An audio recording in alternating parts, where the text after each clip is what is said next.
الله أكبر الله أكبر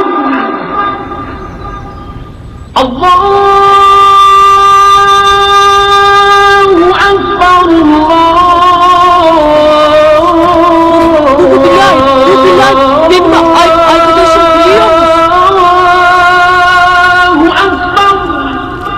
الحمد لله وكفى والصلاة والسلام على نبيه المصطفى وعلى آله وصحبه ومن سار على نهجه مقتدى وعلى أثره مقتفى. All praise is due to Allah, whom we seek His help, we seek His forgiveness and mercy, blessings be upon our Prophet Muhammad sallallahu alayhi wasallam and all those who follow his footsteps till the day of judgment. Respected brothers and sisters in Islam, how beautiful it is when you hear a story, and in general if you hear the stories. But it's also beautiful when you hear from someone who really knows how to talk. Someone know how to make phrases and sentences and display and say it to you in a way that it will grab your attention.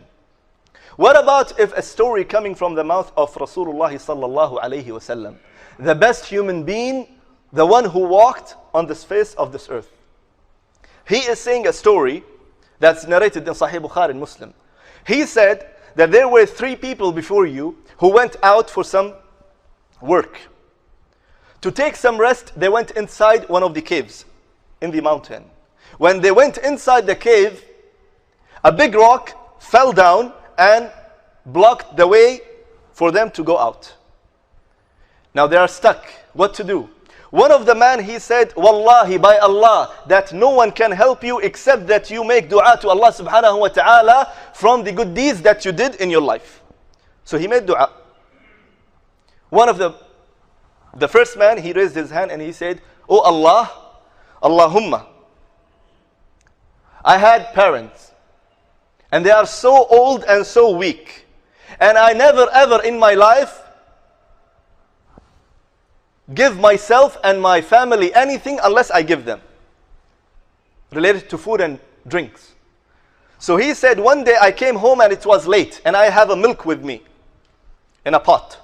He came home and he saw his parents or his parent sleeping.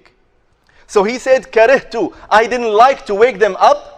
And this is how a person is respecting his parent. Wa karihtu, and I didn't like to drink it. So I stand next to them and holding this cup, this pot in my hand. And he said, my kids are just roaming around my leg and they want me to sit with them and give them what I have. But he said no. He decided to give his parent the milk first. He said, I stood up until Fajr. Can you imagine, my brothers and sisters? The man is standing till Fajr. How many hours he's standing? And the cup in his hand. Until Fajr, they woke up and they drank from this milk, and then he gave it to his family members. He said, Oh Allah, if I did this act only and purely and completely for your sake, save us.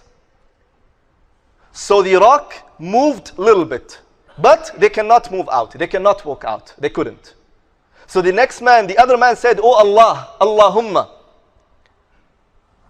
I had a cousin and she is so beautiful and I want her for anything. Anything I will pay, just want her in haram. And every time I go try with her, she refuses. She refuses. In few years, after few years, she got really, in a need of money. And she came to me as a cousin and she's asking for help. So he said, I will give you 120 dinar. This is a golden dinar, the gold coins. In one condition, that I will commit haram, adultery with you. At that moment, she is a weak lady. She does not have any option. She agreed, but she was not, satisfied with this. And when he completely assured himself that no one is there, he closed the door, he closed the windows, and he's there. And he just want to commit the sin, the adultery. The woman, this believer lady, she said, Ittaqillah, fear Allah. Fear Allah. Don't do this and don't take this action unless if it's in a proper manners. Which means don't do it unless we are married. It cannot be, just like that. These words came from her bottom of her heart directly as a strike to this man, and he woke up from his heedlessness. He woke up, he stood up and he backed off and he said, go. I let you go. and take the money. And I don't want any money from you. And she left. He said, oh Allah, if you know that what I did is purely and completely for your sake, save us. So the rock moved a little bit. But still they couldn't move. They couldn't go out. The third man said, oh Allah, that I hired some people, some laborers to do some work. But after that, I gave everyone his money except one man. He left without taking the money. So I invested this money into buying and selling until it became a lot of khair, a lot of money. The man came after a few years and he said, Ya Abdullah, O slave of Allah, give me my money. So the man said, look at that side. What you see from the camels, from the cattle, from the sheep, from everything, it's yours. So that poor guy, he looked at him and he said, don't joke with me. Don't joke with me, I'm a poor man. He said, Wallahi, I'm not joking with you. And the man, this poor man, the laborer, he went, and the hadith says, فَاسْتَسَاقَ, and that he didn't leave a single thing there. He took everything with him and he left. So the man said, oh Allah, if you know that what I did, it's completely and purely for your sake, save us. So the narration said the rock moved and they walked out safely and they survived. Now what we understand from this great hadith, many fawaid, many benefits. But just because of the time, we will just mention few that is related to our life, and then inshallah we will conclude. The first thing what we understand from this, that the good company, the good companion, the friends. Because wallahi, if you don't have good friends, you're gone. But because they are good, the first man, what he said? He said, Wallahi lan yunjikum illallah. That wallahi, no one can save you except Allah. He reminded everyone that Allah is there. Let's do something about it. And he said, let's do and let's ask Allah subhanahu wa ta'ala from the good deeds that we are doing in our dunya, in our life. So everyone starts saying the good things. And the Prophet sallallahu alayhi wa sallam in a hadith, تعرف على الله في الرخاء يعرفك في الشدة. That know Allah, do good deeds for Allah, do everything for Allah in your comfort time. Allah will know you and Allah will be with you, or Allah will support you when it's hardship, when you are going through difficulties. So this is what happened. They made dua. And also it's allowed in Islam that you can make dua to Allah subhanahu wa ta'ala with your own good deeds.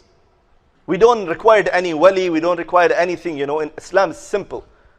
You did good thing, you ask Allah subhanahu wa ta'ala from the good things that you did. Exactly what they did. And the first story about the parent. This man gave everything to his parent. Their parent is number one. Allah subhanahu wa ta'ala even said in the Quran that you worship Allah alone and you be good to your parents. Can you imagine that Allah is mentioning his name and then his parents? Tawheed comes first and then the parents. This is the level of Islam. Not only that, the second man, and before coming to the second man, nowadays what will happen? Wallahi, this is the case. Now, your parents calling you, or a parent's calling a person will say, I will see you after some time. I am busy watching TV. I am busy watching a match. I will see you later. My son, my daughter, I want you to do something. No, I'm going with my friends. I'll see you later. Subhanallah. This is uquq. Wallahi, this is disobeying Allah subhanahu wa ta'ala. This is not birr. Even though how smiley you are in front of your father and mother, but this is not the birr. Number two, about the man who wants to just commit adultery and he backed off. May Allah subhanahu wa ta'ala protect us and not keep us into that situation. But our situation nowadays, it's more dangerous. You know that? Because all of you, including me, we have this device in our pocket, in our hand, that anytime, anywhere you can see any picture, you can watch any video, you can read any filthy story, right? But wallahi, if you leave this for the sake of Allah subhanahu wa ta'ala, wallahi, may Allah subhanahu wa ta'ala protect us. But if Allah subhanahu wa ta'ala put you in a situation which is really difficult and tough, and you ask Allah subhanahu wa ta'ala that, oh Allah, one day I was able to see something on my phone, I was able to watch a video, I was able to read some filthy thing, but I didn't do it for your sake, Allah will take you from your calamity. And this is the truth. And third, last but not least, the man who was God-fearing. How many times we deal with one another? We have to be God-conscious. This man, he was easily able to give few bugs dirham or dananir, some little amount of money with a camel or one cow or something like that, and he can say salam alaikum, that's it, right? But he gave everything that he had for this man, and he said take it, and this man took everything, literally took everything. So we have to also be like this. If we are owner of a company, if we are managers, even though if we have maids and drivers at home, what's the big deal if you give 5 KD or 10 KD every year increment?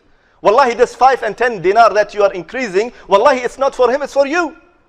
You will find it on the day of judgment. And this treatment is not only with the transactions with money of the employee and the employer. No, you can do it also with your friends, with family members, with everyone that you are dealing with. Only you have to make your relation with Allah and everything that you are dealing with only and only for the sake of Allah subhanahu wa ta'ala.